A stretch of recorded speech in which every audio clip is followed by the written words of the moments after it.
A very good morning and welcome back to my channel, which is Teacher Cool.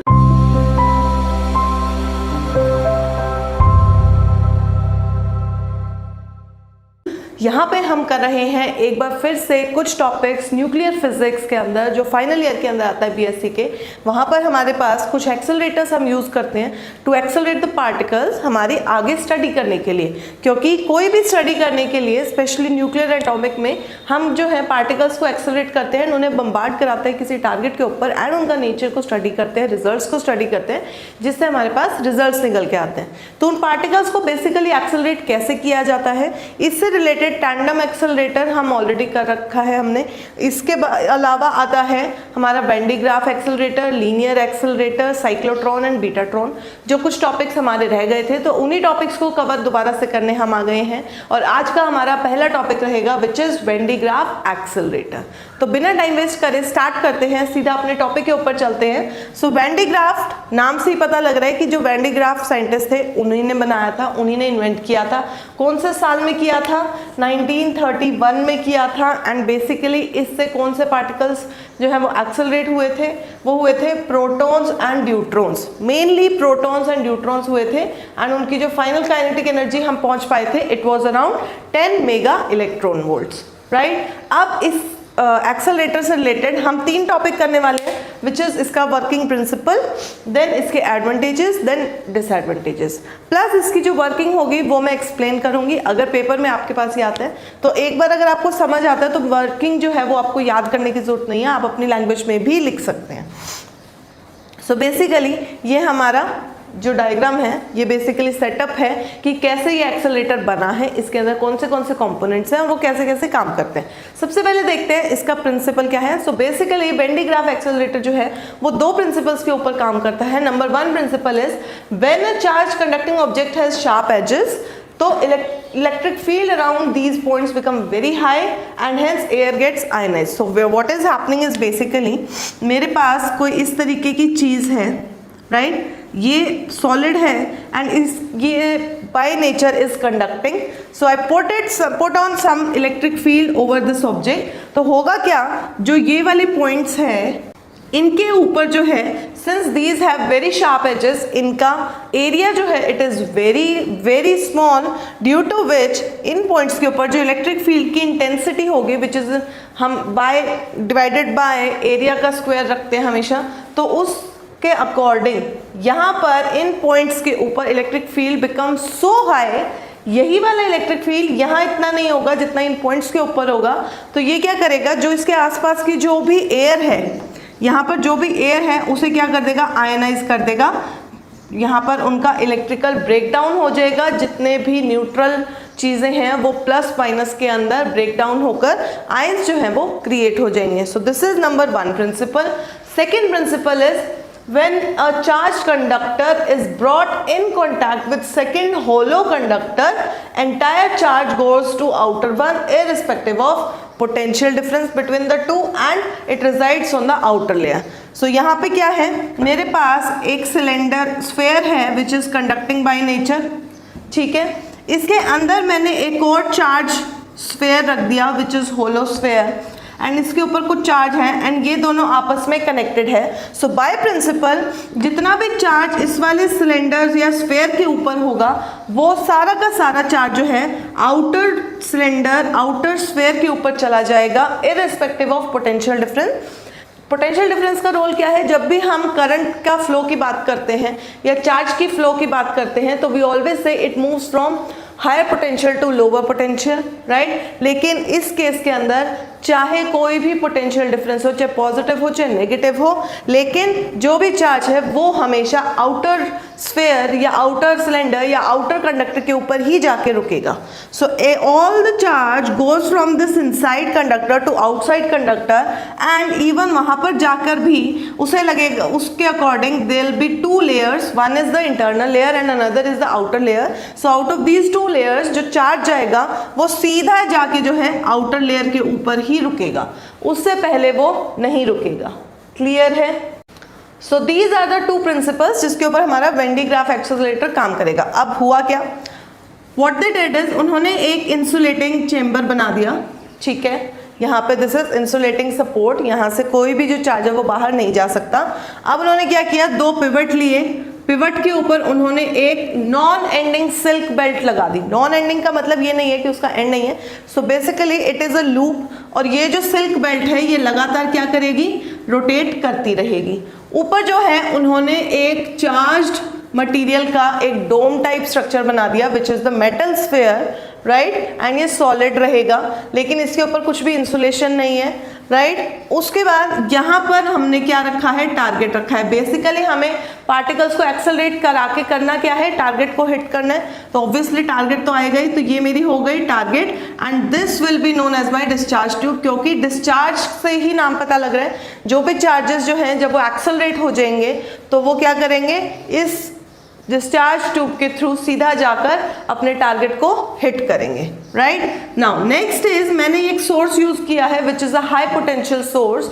High potential source क्या करेगा, मेरे पास यहाँ से मैंने उसका एक टर्मिनल जो है पॉजिटिव वाला, यहाँ पर I have a spray comb just like I showed here, इस तरीके का स्ट्रक्चर का एक कॉम्बिंग स्ट्रक्चर है जो बेल्ट के एक कॉर्नर के ऊपर लगाया गया है, एंड इसे कनेक्ट किया गया है एक पॉजिटिव टर्मिनल से, whereas the other terminal has been grounded. Now होगा क्या, यहाँ पे एक कॉम्ब है प्लस यहाँ पर सेम एक कॉम्ब है। अब होगा क्या, when I connected with a positive terminal, यहाँ पर इलेक्ट्रिक फील्ड पहुँचेगी, इलेक्ट्रिक फील्ड पहुँचेगी तो ये जो पॉइंट्स हैं यहाँ पर क्या होगा, इलेक्ट्रिक ब्रेकडाउन होगा। इलेक्ट्रिक ब्रेकडाउन जब इस वाले पार्ट का होगा, सिंस दिस इज पॉजिटिव, तो वो क्या करेगी, नेगेटिव आयंस को अपनी तरफ खींच लेगी after ionising the air, and positive जो चार्जेस है वो सारे कहाँ जाके चिपक जाएंगे, इस बेल्ट के ऊपर, ठीक है। तो एक तरह से पॉजिटिव चार्ज जब इस कॉम्ब के ऊपर था तो पॉजिटिव चार्ज उसने बेल्ट के ऊपर इंड्यूस कर दिया, जिसके कारण आई विल से कि this will be known as my spray comb, क्योंकि ये चार्जेस का क्या कर रही है, लगातार स्प्रे कर रही है। अब since this belt is continuously moving, rotating, तो ये वाले चार्जेस कहाँ जाते जाएंगे, ऊपर ऊपर जाते जाएंगे, ऊपर ऊपर जाते जाएंगे। अब अगर ऊपर कुछ ना हो तो ये दोबारा से रिवॉल्व होते जाएंगे, राइट। यहाँ पर मैंने लगा दिया एक कलेक्टिंग कॉम्ब। अगेन क्या होगा, यहाँ से जब ये चार्जेस यहाँ पर पहुंचेंगे, यहाँ पर ये जो पॉजिटिव चार्ज आएगा वो, since this collecting comb is also conducting, and ये वाला जो मेटल स्फीयर है ये भी कंडक्टिंग है, तो यहाँ पर क्या होगा, इंडक्शन। पॉजिटिव चार्जेस ऊपर गए हैं तो वो क्या करेंगे, कलेक्टिंग कॉम्ब के ऊपर नेगेटिव चार्ज को इंड्यूस कर देगा। नेगेटिव चार्ज इसके अंदर इंड्यूस होगा तो पॉजिटिव चार्ज मेटल स्फीयर के ऊपर चला जाएगा, since this is only 1 unit. Again positive charge से इंड्यूस हो गया, यहाँ पर मेरा नेगेटिव चार्ज आ गया। नेगेटिव चार्ज जब इस कलेक्टिंग कॉम्ब के ऊपर आएगा तो ये क्या करेगा, अगेन इलेक्ट्रिक फील्ड इंड्यूस होगा। इलेक्ट्रिक फील्ड इंड्यूस होगा तो इसके शार्प एजेस है, उसकी जो इंटेंसिटी है वो बढ़ जाएगी, जिसके कारण ये दोबारा नेगेटिव चार्ज जो है इसके ऊपर स्प्रे कर देगा। स्प्रे करने के कारण ये जो नेगेटिव चार्ज स्प्रे होंगे उससे जो भी पॉजिटिव चार्ज बेल्ट के ऊपर आया था वो क्या हो जाएगा, न्यूट्रलाइज हो जाएगा। तो अगेन इस तरफ की जो बेल्ट घूमकर वापस आ रही है ये क्या हो जाएगी, न्यूट्रल, ठीक है। दोबारा वो नीचे आएगी, स्प्रे कॉम्ब पॉजिटिव चार्ज देगा, ऊपर जाएगी, इंड्यूस करेगी, पॉजिटिव चार्ज बाहर जाएगा, नेगेटिव चार्ज दोबारा स्प्रे होगा, न्यूट्रलाइज हो जाएगी, फिर आ जाएगी।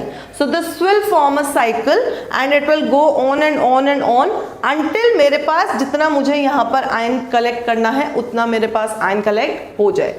When we have reached to the maximum potential of this metallic sphere, यहाँ पर डिस्चार्ज ट्यूब के अंदर चार्ज अगेन प्रोड्यूस हो जाएगा। कौन सा चार्ज, जो मेटालिक स्फीयर के ऊपर है, same charge will be produced in the discharge tube के इस वाले कॉर्नर में, and it will be accelerated towards, क्योंकि ऊपर भी पोटेंशियल है, very high potential has been attain, maximum potential has been attain, तो उसके कारण these particles will be accelerated towards the target, and while attaining the required kinetic energy by the maximum potential attain, these particles will hit the target. सो इस वे हमारे charges को या हमारे जो carriers हैं या हमारे जो पार्टिकल्स हैं उन्हें वेन डी ग्राफ एक्सेलरेटर जो एक्सेलरेट करेगा and it will hit the target. उसके बाद जो भी होगा वो डिपेंड करेगा आप कौन से टारगेट के ऊपर कर रहे हो या कौन से एक्सपेरिमेंट को आप ऑब्जर्व कर रहे हो। We are concern only till this part कि वो टारगेट को जाके हिट करेगा। So this will all will be the working working के बाद आता है कि एडवांटेजेस क्या है। सबसे पहला एडवांटेज क्या है कि हमने बोला ये प्रोटॉन्स और न्यूट्रॉन्स को तो एक्सेलरेट कर ही रहा है, लेकिन अगर इसके अंदर हम एक स्लाइट मॉडिफिकेशंस करें तो हम दूसरे पार्टिकल्स को भी इसी एक्सेलरेटर के थ्रू एक्सेलरेट कर सकते हैं। दूसरा एडवांटेज क्या है कि जो भी चार्ज पार्टिकल्स यहाँ पे आके हिट कर रहे हैं, they will all have a constant energy. बहुत कम उसकी एनर्जी फ्लक्चुएट करती है। कितने लेवल से करती है? It is around 150 electron volt पर मेगा इलेक्ट्रॉन वोल्ट। मतलब कितना आप रेशियो ले सकते हैं कि 10 की पावर 6 के अंदर सिर्फ 150 का चेंज होना, which is almost negligible and which is a very good thing about this accelerator कि आपके पास जो भी चार्ज पार्टिकल्स हैं या जो एक्सेलरेटेड पार्टिकल्स हैं उनकी जो एनर्जी रहेगी वो एक कांस्टेंट अमाउंट पे फिक्स रहेगी, राइट। अब हर चीज़ के एडवांटेजेस एंड डिसएडवांटेजेस होते हैं। What are the disadvantages?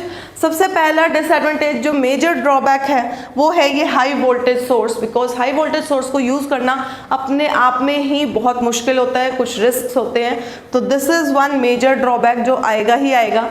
Second is experimental difficulties भी फेस करी जाती हैं, क्योंकि देखो यहाँ से यहाँ तक मैंने उसे इंसुलेटेड चेंबर के अंदर बंद किया है, लेकिन above this is a conducting sphere जो ओपन में है। सो यहाँ से there is a lot of leakage of charge.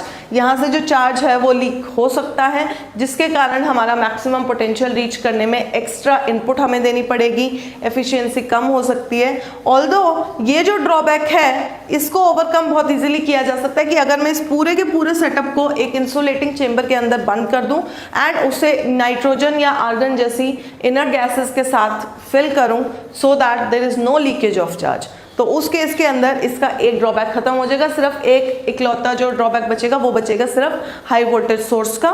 So that will be all about the Van de Graaff accelerator. This is all.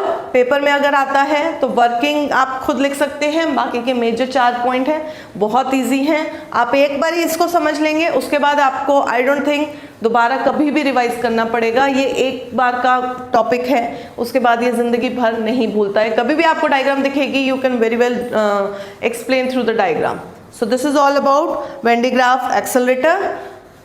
तब तक जब तक हम आपके लिए नया टॉपिक नहीं लेके आते, do like share subscribe to my channel which is teacher cool, and देखते रहिए, अपने डाउट शेयर करते रहिए। Thank you so much.